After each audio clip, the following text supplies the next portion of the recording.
Assalamualaikum, salam sejahtera, rahayu, rahayu, rahayu. Pada video kali ini kami akan membahas tanaman pembawa sial. Apakah fakta atau cuma mitos belaka?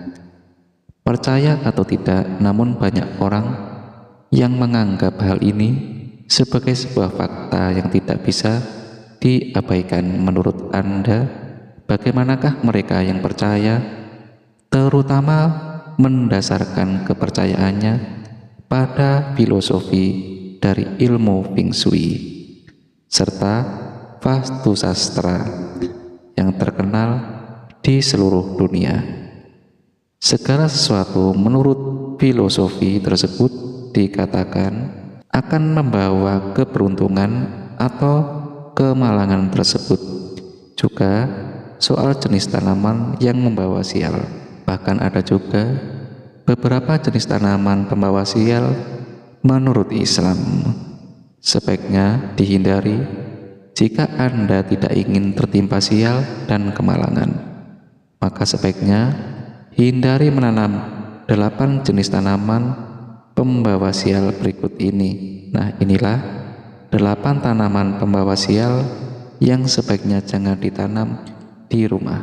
Yang pertama, pohon kaktus. Pohon kaktus seringkali dianggap sebagai salah satu tanaman pembawa sial menurut Islam karena bentuk tanamannya yang berduri serta tumbuh di lingkungan yang minim air.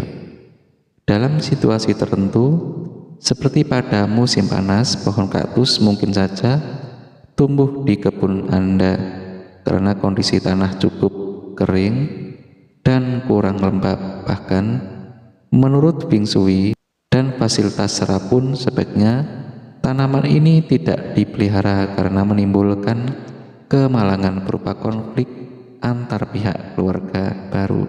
Yang kedua, pohon bonsai.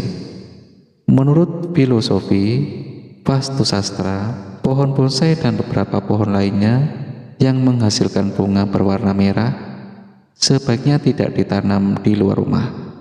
Alasannya, sifat tanaman ini memiliki pertumbuhan terbatas dan harus terus dikurung, terus bisa menjadi pengaruh buruk bagi kehidupan Anda sekeluarga. Jika memang ingin memelihara pohon bonsai, sebaiknya tanam pohon bonsai di luar ruangan terbuka atau ditanam di area kebun. Yang ketiga, pohon asam Jawa. Tanaman meletus atau murad secara filosofis seperti tanaman asam Jawa yang dianggap sebagai tanaman pembawa sial dan sebaiknya tidak dipelihara menurut mitologi kuno. Kedua tanaman ini dipercaya sebagai tempat bersemayamnya arwah jahat serta berbagai macam sosok gaib lainnya. Sebaiknya Anda tidak memelihara kedua tanaman ini atau membangun rumah di dekat kedua tanaman ini jika tidak ingin tertimpa sial dan kemalangan. Pohon kapas. Percaya atau tidak, ternyata pohon kapas juga dianggap sebagai tanaman pembawa sial oleh banyak orang. Menurut filosofi Eden vastu sastra, pohon kapas mawar sial karena menjadi perantara yang mudah bagi debu dan kotoran di rumah. Debu dan kotoran juga dipercaya menjadi sumber kemakmuran dan kemiskinan. Pohon bougainville. Tumbuhan berbunga cantik berwarna merah ini banyak ditemui di berbagai tempat karena sejak dulu banyak orang memeliharanya sebagai tanaman hias. Meskipun berbunga cantik, namun ternyata tanaman bougainville juga termasuk salah satu jenis tanaman yang membawa sial.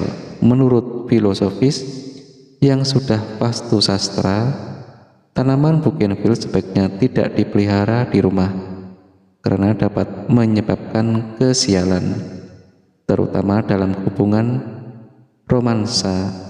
Namun memang secara logika, tanaman ini kurang baik ditanam di rumah kita karena bisa melukai seorang.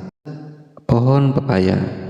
Berdasarkan kepercayaan tradisional, sejak zaman dahulu pohon pepaya selalu diasosiasikan sebagai pohon yang kurang baik kehadirannya. Pasalnya, pohon pepaya tidak hanya dipercaya membawa energi buruk ke rumah, tetapi juga dianggap sebagai salah satu tempat kesukaan makhluk gaib. Konon apabila pohon pepaya ditanam di depan rumah, maka akan mengundang malapetaka bagi seisi rumah, berupa sakit serta kerugian usaha. Itulah kenapa pohon pepaya disebut tanaman buah membawa sial. Pohon anggur.